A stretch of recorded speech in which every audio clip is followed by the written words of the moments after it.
Bantamweight bout here. Miles Johns coming in at plus 145 against Dan Argueta, sitting at minus 175. Over under 2.5 rounds, minus 160 for the over, plus 130 for the under. Dan Argueta, we were both on him his last time out against Ronnie Lawrence, and should have had the win, or at least had him in a great position until Keith Peterson stepped in, and then it's overturned to a no contest. But it looked like a great performance for him because, I mean, he came in there as an underdog against Ronnie Lawrence and was winning the wrestling exchanges. We kind of called that out because he's got a good wrestling background himself, and he was a 145er moving down to 135. Pretty jacked dude for 135, pretty strong dude. He looked good in his debut. I mean, he was a big underdog against Damon Jackson, but he hung in there against Damon Jackson and really surprised some guys. Eventually makes the move down to 135. Miles Johns, he's been off for a bit. His last fight was November of 2022 when he got a win, and then he had a fight against Raoni Barcelo scheduled. He had to pull out of that with an injury. That was in June.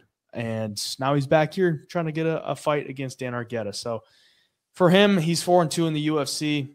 He's been moving around camps because of the Krause situation, which is so crazy that was, I mean, it's coming up on like almost a year, that the whole Krause situation. So yeah, I'm interested to see how this one goes.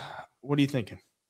Yeah, I like Dan Argueta, and you know, he watches Instagram, and you look at what he's doing in his training. Like, this dude's an animal. He's jacked to no end. He's always working hard. He seems like he's super motivated to come in and start racking up wins in the UFC because, you know, right now he's 1-1-1. You know, he should be 2-1, and we were both on him, like you said, against Ronnie Lawrence, and he showed against Ronnie Lawrence that wrestling pedigree, and you know, he's good in the scramble as well. He's always going to fight to get dominant position. And against Miles John, I think he's going to have to. He's going to have to go in with that style of game plan because you look at John's last finish win against Anderson Dos Santos, he chewed the legs up, and it made it hard for Anderson Dos Santos to really do anything. And Miles John went on to outstrike him 80-32 before getting the round 3 finish. So Miles John has that style on the feet that could really wear on you. Like, he's pretty aggressive. He swings hard. He's got a good overhand right.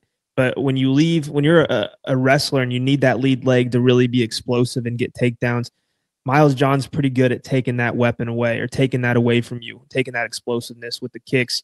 I think Miles John's going to have to come in here and do that, and his takedown defense is going to have to remain good because, you know, Dan the Determined will come in and look to get it to the ground. But Miles John has 92% takedown defense. Now, he's not really fighting the highest level wrestlers in the UFC yet, and that 92% is just out of his UFC fights.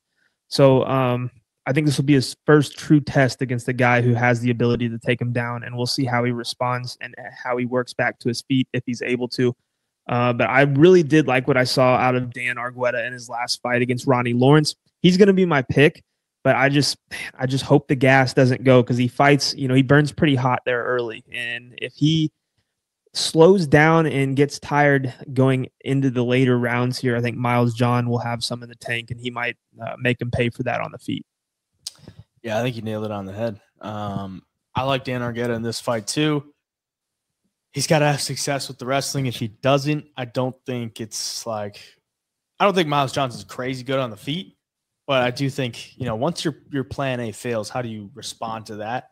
For Dan Argueta, if you can't get the takedowns, I'm interested to see how he looks because he's still fairly green in the UFC. Miles John's had 6 fights. The losses aren't to anybody bad. I mean, Castaneda and Mario Batista, like, those are 2 pretty solid guys. So, I mean, he's definitely there. He's definitely a live dog, I would say. But yeah, for the pick, it's going to be Dan Argueta for me.